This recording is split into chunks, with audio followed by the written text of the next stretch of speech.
position. Rise up, make that decision. God will provide all your needs. He wants you to succeed. Have faith of a mustard seed. Get up on your feet. Rise up. Welcome to the Drexwell Seymour Show. And today I am pleased to have my guest in the name of Ashley Brooks. And Ashley is a young man who played professional football in Romania. And I'm excited about this because, here you have this young Turks and Caicos Islander from this small little dot in the world playing in Romania. What an incredible story. And I hope that after this interview that a lot of our young people are encouraged, our parents are encouraged, because I think a lot of people have the same dreams and same hopes as Ashley, but perhaps they don't know what to do or how to go about doing it. So I'm hoping through this interview that we're able to provide information to individuals, not only information, but also to inspire you and also to be proud to be from the Turks and Caicos Islands. Because sometimes, people paint a negative picture about the Turks and Caicos. But I think we have a lot to be proud of this country. We are young, we are small, but we have accomplished a lot. And one of those examples of our accomplishment is Mr. Ashley Brooks. So with that said, I want to welcome Ashley Brooks to the Drexwell Seymour Show. Welcome to the show, Ashley. Thank you, sir. Thank you for having me. All right. So Ashley, tell us about yourself. I know you was born and grew up in Grand Turk, but tell us a little bit more about yourself. Yeah, so born actually Florida, but Grand Turk raised, parents both from Grand Turk. Went to Helena Jones Robinson, went to South School, North Creek boy. Anybody know who North Wales is? Okay, I ain't too familiar, but yeah, I'm from South, so I'm not too familiar with the Grand Turk areas. Yeah, I went to the community college, did my associate there. Okay. I moved to Dallas 2015, did college there. And, what did you study? I did business. Business, okay. Yeah, I did my bachelor's in business at Paul Quinn College in Dallas. And then after that, I moved to the UK where I just completed my master's in business as well. Okay. Yeah, so that's pretty much me in a nutshell. Yeah, you're the oldest child? Oldest child to 4 siblings. Mm-hmm. And my parents like to have children, so. Wow. Yeah, man. Bible say be fruitful. Don't tell my daddy that. Anyways. Yeah, oldest 4 sisters. So only boy, you know how that is. You got to set an example. That's awesome. That's awesome. Yes, sir. And we have the reverse. We have 1 daughter and 4 boys. Okay. Yeah. Yeah. Uh-huh. So I'm glad to see that you went to the community college. I think that's very important. Yeah. Because sometimes a lot of us, many of us actually, we put a shine on the community college. But you went to community college. Yeah. And where you was able to probably reduce your time in Dallas, right? Yeah. I did actually computer science here at the community college in Grand Turk. So. But then you didn't have to spend the entire 4 years for your bachelor's in Dallas. No, I did 3. 3 years. So that's a lot of the classes transferred over. Right. So I'm glad you made that point to encourage people as well. Because right now we have the community college that is free for Turks and Caicos Islanders and British Overseas Territory citizens. And man, I missed that rush when it was free. I saw when they made the change. I was like, man. Yeah. But yeah, for sure. So it's a great opportunity to encourage people to embrace that. Yeah. And then they could, go away to, and further their education. Yeah, so I'm glad to see that. Yeah. So tell us about your journey on how you became involved in professional football. How did it start? Man, it started in my backyard, right in Grand Turk. Me and my dad used to play catch in the backyard, and I kind of fell in love with it, and he said, all right, well, if you're going to do it, do it. So he hung up this tire in the backyard, and I started practicing throwing through the tire and, working. All right. Yeah, working on my accuracy. I remember I used to make my little sister go outside and catch for me because, American football is not offered here. Not a lot of people know about the sport. Well, they know about it, but no one really plays it. It's different from soccer. Yeah, it's different from soccer. Yeah, soccer, if you're foot. But I used to take my football to the basketball court and over back. I used to make people play with me because it was just a passion of mine, But I didn't really have anyone else to play with, so I used to get my friends together. I used to organize Sundays. we'd go up on the beach and play a little bit. So, it was just something that was in me, and I never gave up on it. Funny enough, so when I went to Dallas in 2015, I actually went to college on a basketball scholarship. And Really? How did you get that? How did you get the boss? They recruited you from Turks and Caicos? so there's a program here in Provo called Blazer Elite Academy, led by Coach Evans and Coach Harvey.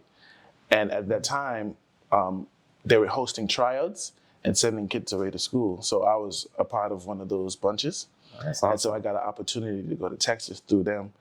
That's And great. the reason I make that point is because, like I said, I'm playing professional football now, but at the time, my opportunity was basketball. And the reason I say that is because I know a lot of people turn down opportunities, or young people be like, well, I don't want this, I don't want that. Sometimes you just got to do what you got to do to get where you got to get, because if I didn't take that opportunity, because it was paid for. Yeah, You it was understand? it was a A step stepping closer stone. to Yeah, 'cause achieving your goals. personally, I definitely would have preferred to play football in college, but that wasn't, my situation at the time. But I understood that, what, let me take this free education, take this experience, make the best of it, and just go from there.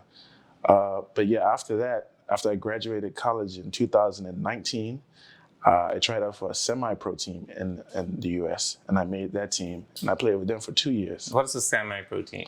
Semi-pro. What is So basically, it's like a step below professional. okay. Yeah, and it's unpaid. So you played voluntarily, basically. And yeah, I just played there, got some experience, got some time in, and then I put together a highlight film, and I registered for this other agency called Play Overseas. So basically, what they do is they give student athletes of all ages an opportunity to study and play in the UK. So that's how I ended up going to the UK to do my master's, play with the team there. So you had your UK passport, I guess. Yeah. I got all that sorted out. So it kind of worked out. And then once I got done with uni there, I made another profile. I got broadcasted to the teams in Europe, and that's how I ended up signing with the 89ers. Oh wow. Yeah, so it's been a journey for So sure. when you got the news Yeah. that you were accepted with the 89ers, what was your reaction? I think when because the way it's set up is like a messaging system. So teams can message you, coaches can message you. So I think when I started receiving interest, it was like, wow, like, people actually think I'm this good. Like, you know what I'm saying? Like, I don't know, as an athlete, I don't know, for me personally, I'm really hard and critical on myself. So I never try to blow my own horn and be like, yeah, I'm the best thing. But, it felt good to see that people appreciated my game and appreciated what I could do. So I think it was exciting because, I had multiple teams reach out to me about playing and stuff. So ultimately, I think the 89ers was the best decision, based on what I wanted to do. And yeah, it was exciting times for sure. So you literally lived in Romania then? Yeah, I lived in a city called Timisoara Okay. in Romania. Nice city. And what okay, so it was pretty, you was able to Assimilate. Yeah, I mean, I think the first couple of days I was up to, because they're like 7 hours ahead. Oh, okay. Yeah, so it's like almost tomorrow over there right now. But yeah, once I got adjusted to the time, it was good, man. The food was great. City's beautiful. And I love to travel, so, I don't like no better sport. So tell us about your schedule. You played every day? So it was pretty easy. We had practice 3 times a week and then games on Sunday.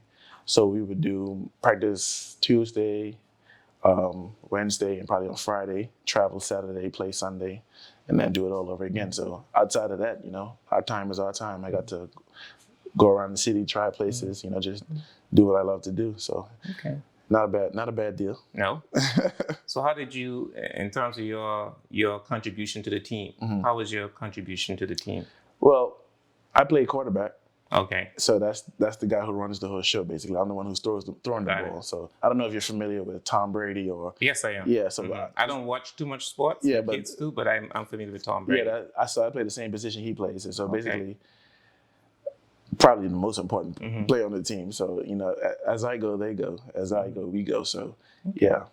Did you ever imagine that you would one day be playing for a professional team?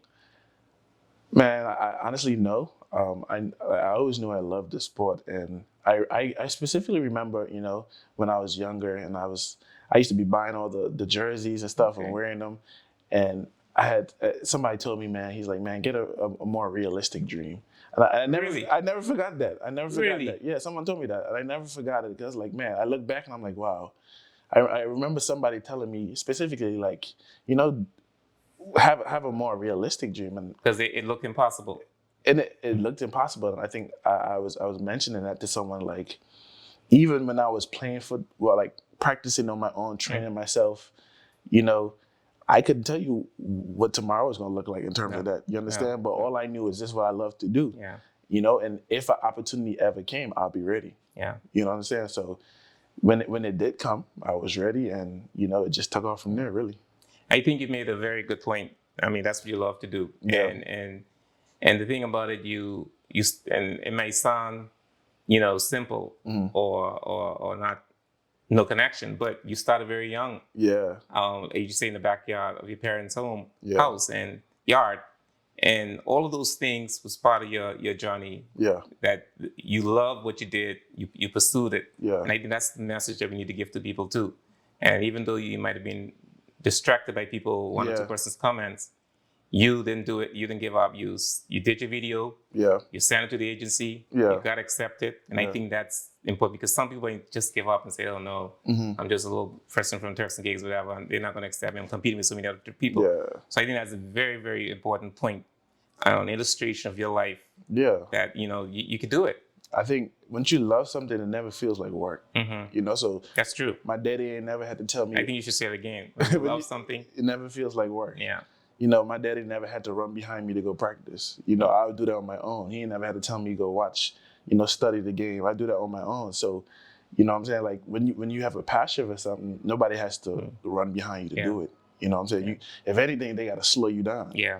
But that's the approach I take in life, That's how I know whether something is for me or not. Yeah. Because like I said, like we were talking just now, I think it's important to love what you do. If you wake up every day, that's your motivation, that's your engine to jump out of bed, because other than that, you're just kind of going to be lackadaisical and mediocre with things that you do as you go through life. But I think, I've been fortunate enough to have that opportunity to do what I love. So, when it comes to practice, I'm happy to go to practice because I love it. I just love it. So that's another very good point. Love what you do. Yeah. Love what you do. You'll wake up in the mornings excited. Yeah. I remember there was a period in my life, I just didn't want to get up to go to work because I didn't like it anymore. Yeah. And so you have to enjoy what you do and like what you do. Now tell us about the balance, because you were studying for your master's degree, plus you was playing football. Yeah. How were you able to balance that? Well, it's a term they use called student athlete. Student athlete. Okay. So student come first. You understand? So at the end of the day, you only can play sports for so long. Your body gonna give out eventually, and you have to have something to fall back on, or something that you want to do. So I always took that approach, kept that in mind, and our days are pretty much scheduled for us. When you have, like for instance, you'd have 5 a.m. lift, and then you have 8 a.m. class.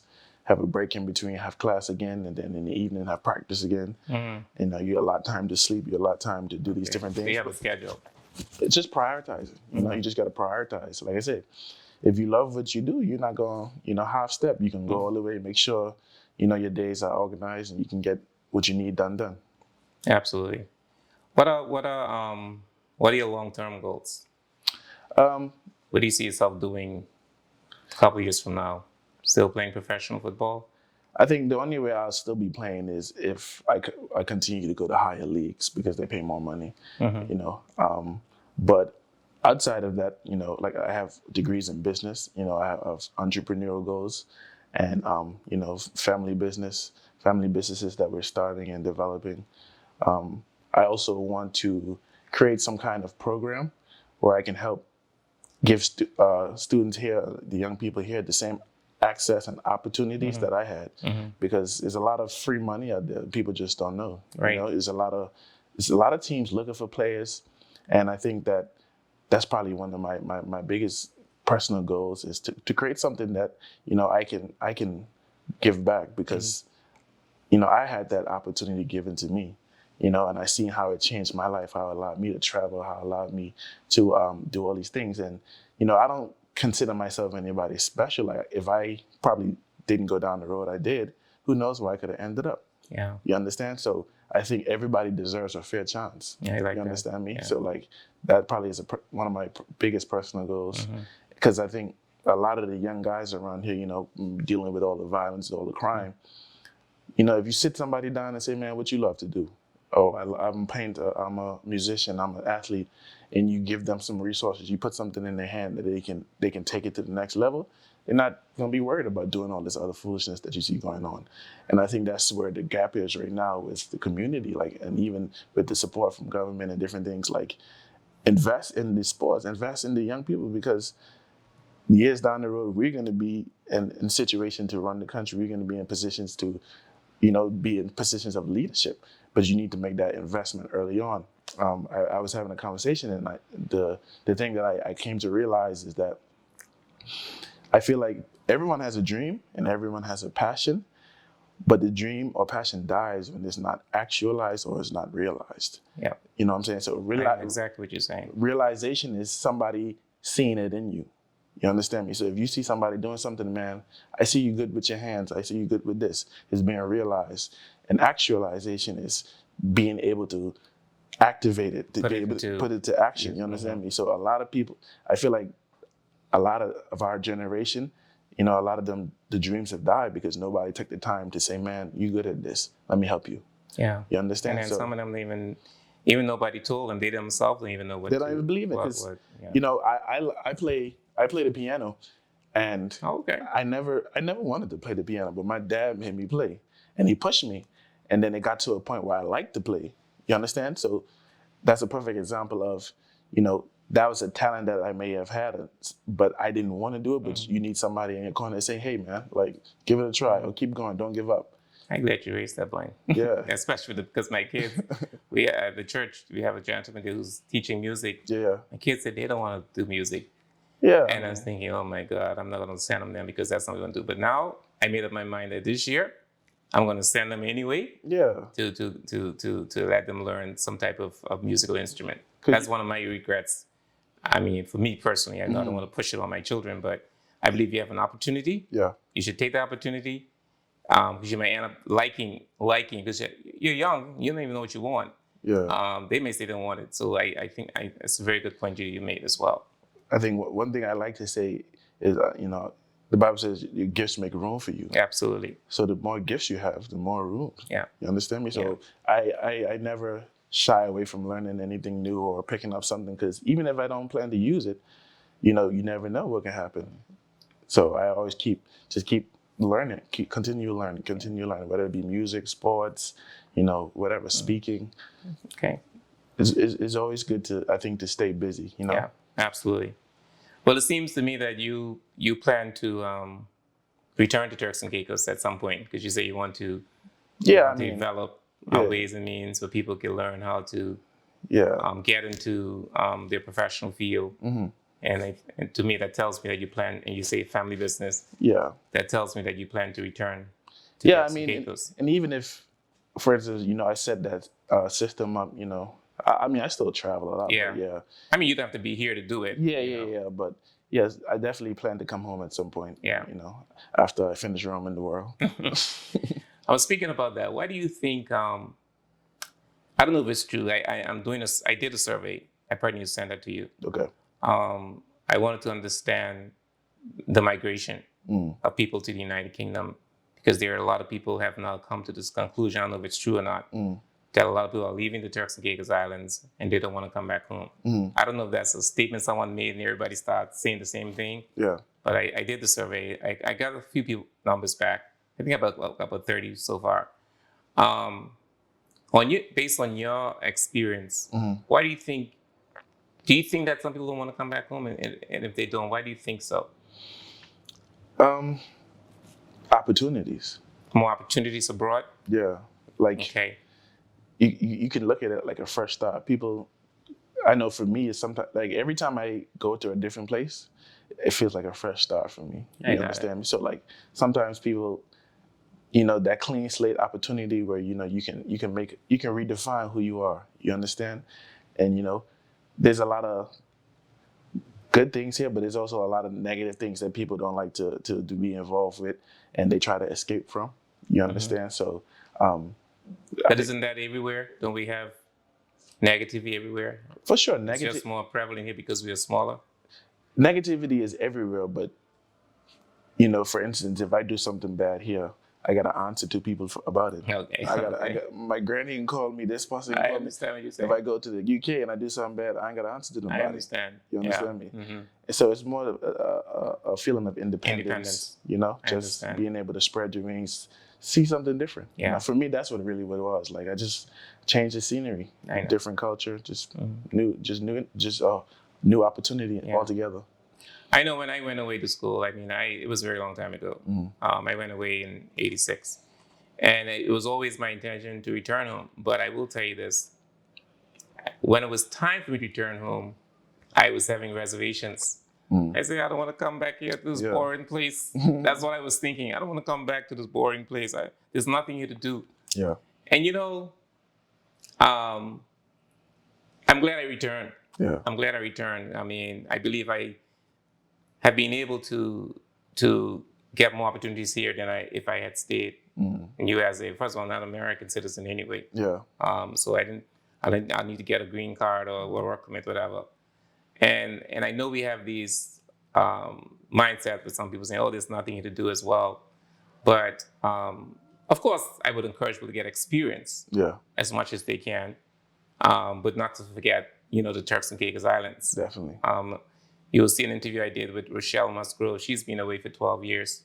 She's still away, but she still connects with the Turks and Caicos. She hasn't forgotten the Turks and Caicos. Yeah. And I think that's an important thing we need to do, not forget about Turks and Caicos. For sure. And whatever we could do to help others, like what you want to do to help people advance in their professional lives, I think that's very important.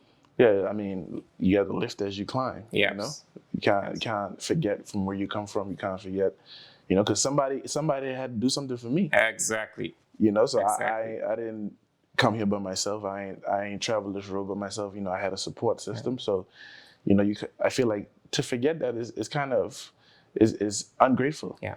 You're being ungrateful to those who did it for you. Yeah.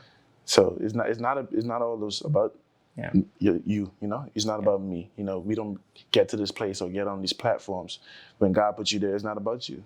I love it. You understand? Yeah. So like, you're absolutely right. People, I know people look up to me, and people message me and ask me questions, and it's a little bit new, but like I understand that, man. Listen, like you have an opportunity to impact somebody's life. Yeah. You have an opportunity to encourage somebody. You don't know, the smallest thing you could say, the smallest thing you could do, could really make somebody's day. So I think that it is a responsibility, and I think, you can't forget. Yeah, I like that point. I think I wrote an article about that one day, a few weeks ago, where it's not just about us. I believe that God has set us up or blessed us, not just for ourselves and our families, but also bless others. Yeah. If He don't want us to be self-centered. Yeah. And so that's a very, very good point. But actually, I want to congratulate you on your professional career. I wish you the best in the future. Yeah. I'm going to give you an opportunity to bring some closing remarks before we end the show. Okay. I think the only thing I would say is to provide a little bit of motivation for anybody out there, any young guys out there, just never give up.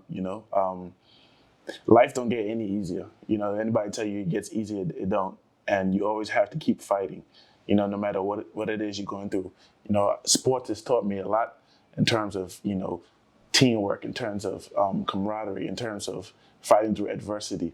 And these are all lessons that I carry over into my everyday life. I don't, just wake up and just go aimlessly. Like, you have to wake up with a purpose, know what you want to do. It might not work, it might work, but even if it doesn't work, it's a next play. That's the way I see it. Like, even everything in life is just next play.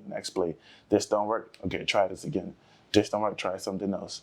And never give up. My situation and my story is definitely, I think, the epitome of, walking by faith and not by sight. I couldn't see me being in this position. I never knew I'd be in this position, but at the end of the day, I never gave up, and I never allowed that to deter me. So whatever your goals are, whatever your dreams are, you might not see the end. You might not even know what's going to happen. But if it's your passion, if it's in your heart, do it, and don't let nobody discourage you. Very good conclusion. You've been listening to the Drexel SEMA show, and I just want to say a big thank you again to Mr. Ashley Brooks, who is playing professional football with the Romanian team, 89ers. Yeah. And I think this is a great accomplishment, not just for him, but for the Turks and Caicos Islands. And I hope that this interview has created some hope for those of you who have also professional goals. And like Ashley said, everybody has some dreams. It doesn't have to be professional football or basketball. But I hope it also inspires you to go after your dream, no matter what it is. And the important thing is to understand what it is you're getting into. Try to get as much information from people who you know went through that route. Try and connect with people. Don't be afraid to ask for help. And do your videos. Send your stuff out there. Don't feel like, oh, well, I'm competing with all these persons from all these different countries and nobody knows me. I'm not, I haven't played this in high school or college. He didn't play it, and he just learned in his backyard. So anything is possible. Just know what you want, go after it, and it's possible that you could do it. You have to believe in your dreams. And if you believe in your dreams, I believe you'll go after it. So thank you again for watching the show.